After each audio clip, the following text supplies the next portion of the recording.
시작합니다. 이제 하나님이 왜, 자 여기를 보면은 하나님이 왜 천지 창조를 하셨는지 거기에 대한 이제 7가지 주제가 있는데, 첫 번째, 창세 전에는 어떤 일이 있었느냐 이 말이에요. 창세 전에 있었던 일을 알지 못하면 지금 우리가 가지고 있는 거는 전부 종교로 갈 수밖에 없는데, 왜냐하면 창세 전에 요 창세 전에 하나님이 가지고 있던 것이 여러 군데서 성경을 통해서 보여지는데, 먼저는 에베소서 1장 4절에 가면 창세 전에 그리스도 안에서 우리를 선택했다 이렇게 되어 있어요. 그죠? 네. 창세 전에 그리스도 안에서. 자, 창세 전에 예수님이 언제 오셨죠? BC 4년에. 그러면 창세 전에는 예수라는 이름이 있었어요? 없었어요? 없었다니까요. 그래서 창세 전에 예수 안에서 우리를 선택했다 이렇게 성경은 기록할 수가 없는 겁니다. 창세 전에는 예수님이 없었어요. 그 이름이. BC 4년에 마리아와 요셉이라는 두 정혼자들, 그들 사이에, 이게 다윗의 혈통이죠. 그때 아들이 그 혈통으로 올 거라는 예언이 응해진 거예요. 그런데 이 창세 전에는 예수라는 이름이 없었다 이 말이에요. 그래서 창세 전에 그리스도 안에서 우리를 선택했다 이 말은 요 창세 전에 있었던 일이 이제 드러나는 겁니다. 창세 전에, 우주 만물이 만들어지기 전에, 예수님도 이 땅에 오시기 전에, 에덴도 아담과 하와도 없을 때, 생명나무와 선악과도 그 동산으로 옮겨 심기기 전까지, 이런 세계가 전혀 없을 때부터 그리스도 안에 선택된 자녀들이 있었다 이 말이에요. 이 자녀들 때문에 또 창세 전에 에베소서 3장 9절에 가면 영원이라는 시간이 등장하죠. 영원이라는 것은 시간이 흐르지 않는다 이렇게 말씀을 드렸어요. 제가 시간이 없는 곳이기 때문에 영원한 거예요. 누누이 제가 말씀드리지만 시간이 없다는 이야기는 변하지 않는 세계를 이야기해요. 그래서 영원이라고 하는 거예요. 오늘 이 시간, 지금 하나님이 이곳에 시간을 싹 뽑아버리면 우리는 그대로 멈춰있다 이 말이에요. 더 이상 늙지도 않고, 더 이상 질병이 오지도 않고, 더 이상 배고프지도 않고. 시간이 멈췄는데 왜 배고파요? 그죠? 더 이상 우리는 시간만 하나님이 여기서 쑥 뽑아버리면 우린 이대로 썩지 않고 그대로 있는 거예요. 그 영원이라는 그 세계가 바로 시간이 없는 세계예요. 여러분 그동안 많이 들으셔서 알죠? 왜 하나님이 천지 창조를 했는지. 천지 창조가 공간이라겠죠. 공간. 그 공간을 창조하신 목적은 무엇을 갖다 집어넣기 위해서라겠죠? 시간. 왜? 시간이 들어가서 모든 만물을 썩게 만들어야 돼요.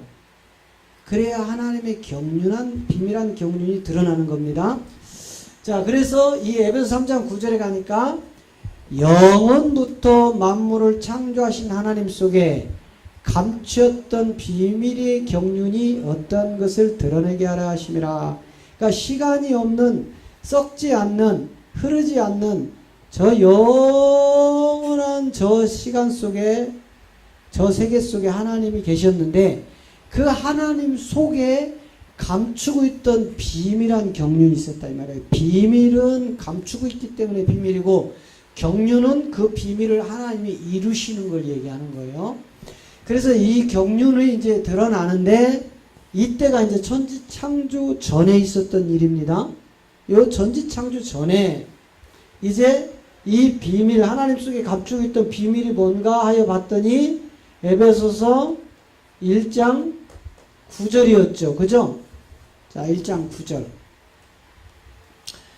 자, 그 뜻의 비밀을 우리에게 알리셨으니 곧 그 기쁘심을 따라 그리스도 안에서 때가 찬 경륜을 위하여 예정하신 것이니라. 자, 그러니까 에베소서 3장 9절은 영원부터 하나님 속에 감추고 있던 비밀이 있었죠. 그 비밀을 이렇게 살짝 풀어보니까 그 뜻의 비밀을 우리에게 알리셨으니 이렇게 했어요. 에베소 3장 9절에서 하나님 속에 감추고 있던 비밀이 있었다. 이렇게만 얘기를 하는 거예요. 이게 이제 드러났다. 이게 도대체 무엇인지를 모르겠는 거예요. 분명히 하나님 속에 감추고 있던 비밀한 경륜이 있었는데 이제 드러내긴 냈는데 이게 뭐라는 거를 모르는 거예요. 그래서 에베소 1장 9절에 가서 저 뜻, 영원부터 하나님 속에 감추고 있던 이 비밀한 경륜, 그 뜻의 비밀을 이렇게 얘기한 겁니다. 그 뜻의 비밀을 우리에게 알렸는데 어디에요? 그리스도. 어디에요? 그리스도 안에 때가 찬 경륜이었다 이 말이에요. 그러니 여러분 창세 전에는 누구만 지금 계시는 거예요? 예, 이게 요한복음 1장 1절이란 말이에요. 자, 요한복음 1장 1절 한번 가봐요. 자, 요한복음 1장 1절 가니까 태초의 말씀이 계시니라 이랬어요. 태초. 저거는 아까 에베소서 3장 9절이 말씀하는 그 세계입니다. 하나님 속에 영원부터 감추고 있던 이 비밀이 저 태초였어요. 저곳은 시간이 흐르지 않는 곳, 시간이 없는 곳. 그냥 나는 여호와라. 나는 스스로 있는 자다. 나 외에는 다른 신이 없다 하는 그 세계란 말이에요. 그 태초에 말씀이 계셨는데 이 말씀이 하나님과 함께 있었다. 이 말은 여러분 이 말씀이 하나님과 함께 있었다. 이 말을 분석을 해봤더니 저 말씀이 하나님과 별개라는 게 지금 나오는 거예요. 둘. 그죠? 말씀과 하나님이 따로따로라는 게 나오는 거예요. 하나 같으면은 이 말씀이 하나님과 함께 있었다 이럴 필요가 없어.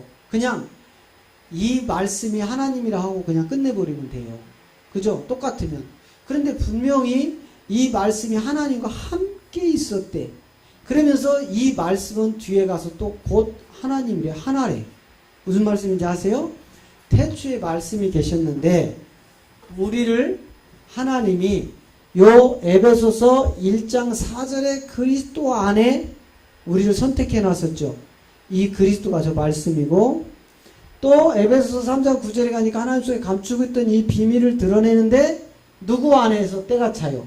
그리스도 안에서 때가 찼단 말이에요. 그래서 이 부분을 우리가 바로 하나님의 계시를 예수 그리스도의 계시를 바로 깨달아서 알으려면 우리 육체를 멸하지 않고는 안 보이는 세계입니다. 우리 육체는 계속 남자와 여자가 결혼하여 애를 낳는 그 세계로 성경을 다 보게 되어 있어요.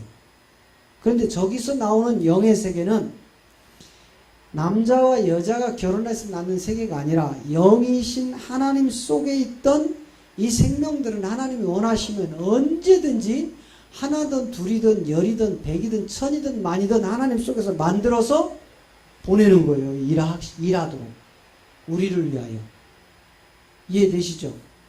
전능자 하나님은 그런데 인간으로 오지 않습니다. 저 중국에서 넘어온 전능교처럼 뭐 동방에 양향빈이가 이 땅에 왔다. 이건 다 엉터리예요. 하나님은 영이시기 때문에 2000년 전에 유대 땅에 그리스도가 예수로 내려온 사건 외에는 다시는 그가 육신을 입고 이 땅에 오시지 않습니다. 그러니까 전 세계에서 어떤 종파가 만들어지고 그가 그리스도고 그가 하늘에서 왔다 가는 것들은 다 가짜예요. 신천지 이만희도 자기가 보혜사다 성령이다 다 가짜예요. 인간은 절대로 하나님이 될 수가 없습니다. 예수님 이후로는. 유일하게 그리스도 하나님, 영원부터 하나님과 말씀으로 함께 계시던 저 그리스도가 예수라는 육신을 입고 이 땅에 오신 사건 외에는 그 어느 누구도 사람이 하나님이라고 할 수는 없다 이 말이에요. 만약에 그런 하나님이 왔다는 것은 다 가짜예요. 저기 하나님 어머니라고 하는 안사홍이 그 종파도 가짜란 말이에요. 예? 안사홍이는 하나님이 될 수가 없습니다.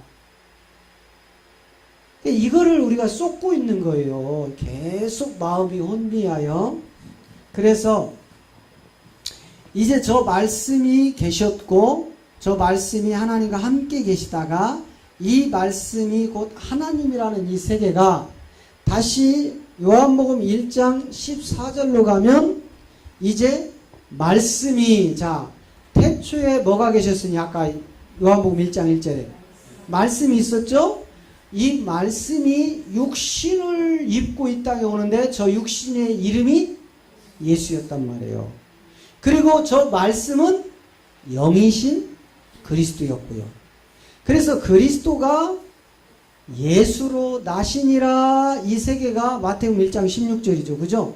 그리스도라 칭하는 예수가 나시니라가 저 그리스도가 말씀이고 저 말씀이 육신이 된 예수님을 지금 이야기하는 거예요. 그래서 이 육신이 돼서 이 땅에 오시는데 그 예수님을 들여다봤더니 아버지라는 영광이 있는데 그 아버지라는 영광은 바로 독생한 하나님이었더라 이 말이에요. 저기서 독생자가 아니에요. 저거는 인간들이 만들어 놓은 세계예요. 하나님은 독생자라는 부분이 있을 수 없습니다. 그분은 우리처럼 남자와 여자라는 암수가 결합을 하여 만들어 놓은 그런 자가 아니라고요. 그냥 독생한 하나님이지. 근데 저렇게 인간들이 자기 생각으로 기록을 저렇게 바꿔버리는 겁니다. 그래서 그 아버지의 그 독생한 영광을 봤더니 이게 바로 은혜와 진리더라 이 말이에요. 은혜와 진리. 그래서 오늘날 기독교인들에게 은혜와 진리가 충만하더라 저 말씀이 무엇입니까 하면 답을 낼 수가 없는 거예요. 그런데 저 답이 요한복음에 그대로 내려가면 있죠. 그죠? 저 답이 그대로 은혜와 진리가 충만하더라 한 답이 17절에 가면 있다니까는요. 자, 17절 가보세요. 자, 율법은 모세로 말미암아 주신 것이요 은혜와 진리는 예수가 그리스도 된 것으로 말미암아 온 것이니라. 답이 나왔죠. 그럼 은혜와 진리가 충만하더라 이 말은 바꾸면 예수라는 육의 몸을 입고 온 하나님이 십자가에서 몸을 찢어서 피를 흘려 그 보혈의 피를 흘려 자기 백성을 대속하여 죽고 대속물 가운데 그리스도의 영의 생명을 받아서 부활의 생명을 가지고 나온 그 예수 그리스도로 말미암는 것이 바로 은혜와 진리가 충만하다 이 말이에요. 이거를 사도 요한은 예수 그리스도의 계시라 이렇게 표현을 하죠. 그래서 18절에 가보면 하나님을 본 사람이 없으되, 그죠? 본래 하나님을 본 사람이 없으되 아버지 품속에 있는 독생하신 하나님이 나타나셨느니라. 저게 정답인 거예요. 독생자가 아니고 독생하신 하나님이라는 것은 말씀이 하나님과 함께 계시다가 그 말씀의 영이 육신을 입고 이 땅에 온 세계지 독생자가 아니라고요. 그러면 하나님이 외아들, 이 표현도 정말 맞지 않는 겁니다. 외아들이라는 말도 전혀 맞지 않는 거예요. 하나님은 그 영이시기 때문에 영 안에서 새로운 영을 얼마든지 파생할 수 있다 이 말이에요. 만들어서 우리를 위하여 보내주세요. 그래서 계시록 5장에 가면 일곱 눈이라는 보내심을 받은 일곱 영이 나오는 거예요. 그게 저 세계입니다. 그런데 보내심을 받은 일곱 눈이, 일곱 영, 하나님의 일곱 영이 무엇인지를 지금 전혀 못 깨닫는 시대가 이 시대인데, 이제 에레미야 선지자 에레미야 20장, 23장, 20절을 통하여 예언해 놓은 세계가 지금 드러나기 시작을 하는 거예요. 자, 에레미야, 자, 나 여호와의 노는 내 마음에 뜻하는 바를 행하여 이루기까지는 쉬지 아니하나니 너희가 말일 끝날이 되면 그것을 완전히 깨닫게 되리라.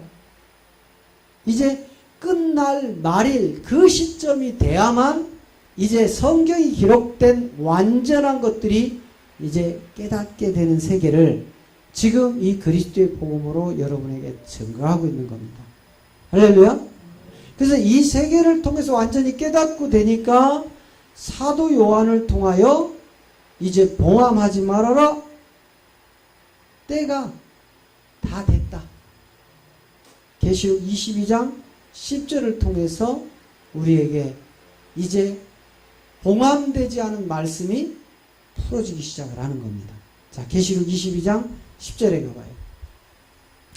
또 내게 말하되 이 책의 예언의 말씀을 임봉하지 말라.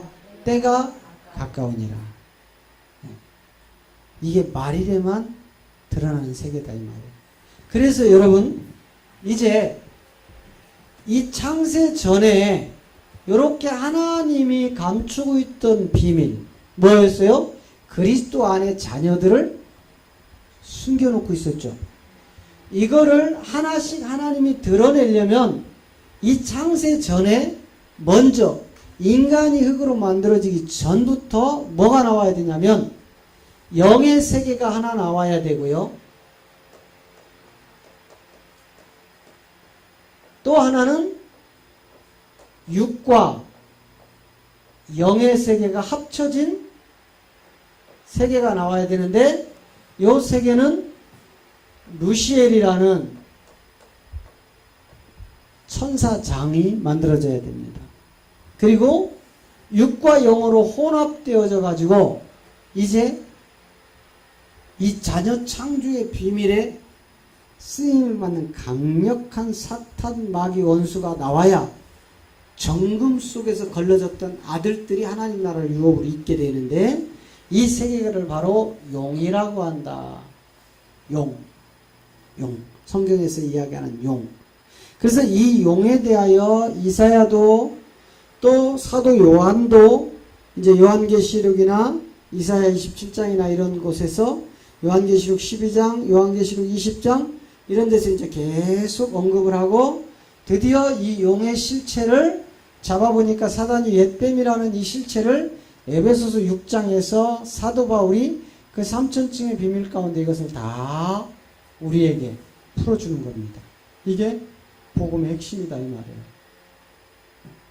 근데 우리가 이 세계를 알지 못하면 계속 종교 행위로 갈 수밖에 없다.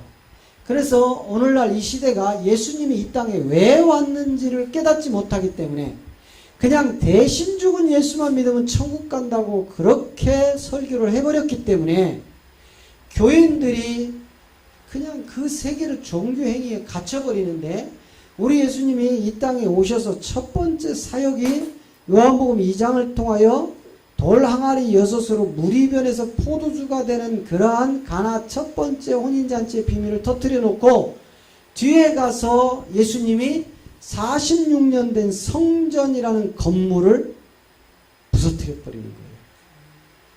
왜 우리 예수님이 46년 동안 지었던 그 헤롯 성전을 무너뜨리라고 명하셨을까? 그런데 그 시대에 가장 하나님을 잘 믿고 잘 섬긴다는 유대인의 선생이라는 그자들이 그 예수님의 말귀를 전혀 못 알아듣고 왜 딴소리를 할 수밖에 없었느냐. 그럴 때 예수님이 하나님을 가장 잘 믿는다는 그자들하고 더 이상 말을 섞지 않고 돌아서셔서 혼자 말씀으로 나지막하게 저 46년 된 건물 성전이 부서져야 내가 십자가에서 몸으로 영원히 무너지지 않는 성전을 세울 거라는 그 비밀을 말씀하시지만 아무도 깨닫는 자가 없다 이 말이에요. 그래서 마태복음 24장에 가서 제자들이 아직 사도가 되기 전입니다. 아직 그리스도의 생명을 받기 전이에요. 육체의 현상 예수 이름만 붙들고 다니던 그들이 그 46년 동안 지었던 헤롯 성전을 향하여 자랑스럽게 말할 때 우리 예수님이 저 성전을 내가 무너뜨릴 때 돌이 흙으로 떨어질 때 돌 위에 돌 하나도 벽돌이 위에 한 켠도 겹치지 않을 만큼 완벽하게 부술 것을 주님은 말씀하십니다. 그런데 오늘 이 시대에 우리는 어찌된 일인지 이 건물 성전 세우는 일에 사활을 걸어버렸어요. 기독교가. 우리는 절대로 이 건물을 세우기 위해서 종교로 가서는 안 됩니다. 한 사람 한 사람이 몸된 성전이 되는 비밀로 가야 돼요. 그것을 예수님은 분명히 말씀하셨고 사도 바울은 고린도전서 6장 19절을 통하여 네 몸은 성령의 전이요 고린도전서 3장 16절을 통하여 네 마음은 영의 전에 대야 이 몸된 성전을 통하여 하나님이 자녀 창조를 완벽하게 회복하여 이긴 자가 되어 아들이 되는 그 생명나무의 과실을 먹고 그 푸른 입으로 만국을 다시 소성시키는 계시록 22장을 완성시키는 아들들을 만들기 위하여 하나님은 처음부터 천지창조를 먼저 하지 아니하시고 창세 전에 이 영의 세계 루시엘 천사장과 육과 영이 함께 있는 이 용을 만들어서 이것들을 통하여 하나님이 감추고 있던 이 경륜을 완벽하게 이루시는 게 예수님의 십자가 사건이다 이 말이에요. 이걸 모르면 계속하여 종교 행위로밖에 갈 수 없어서 오늘 2000년이 흐른 지금 기독교가 저 바티칸의 베드로 성당을 그대로 배워서 건물 성전 세우는 데에 생명을 걸어버립니다. 그러나 우리 주님은 그 솔로몬 성전, 스룹바벨 성전, 헤롯 성전을 무너뜨리고 이제 예수님의 몸으로 구원받은 후산을 세워서 하나님 나라를 완벽하게 유업으로 그 아들들에게 물려주는 것이 성경 전체의 내용이었다는 것입니다. 그래서 이제 다음 주에 이 창세 전에 어떤 일이 있었는지를 구체적으로 한번 짚고 그 다음에 천주 창조를 하게 된 목적에 대해서 또 창세기와 또 요한계시록과 잠언과 욥기를 통하여 하나씩 살펴보면 이제 이 7가지 테마를 가지고 성경 전체가 하나님의 비밀이 드러나게 될 것입니다. 여러분이 이제 기도하시고 이 말씀에 붙잡혀서 이제 물과 영으로 새롭게 거듭난 하나님의 아들들답게 사시기를 그리스도 이름으로 축복합니다. 아멘.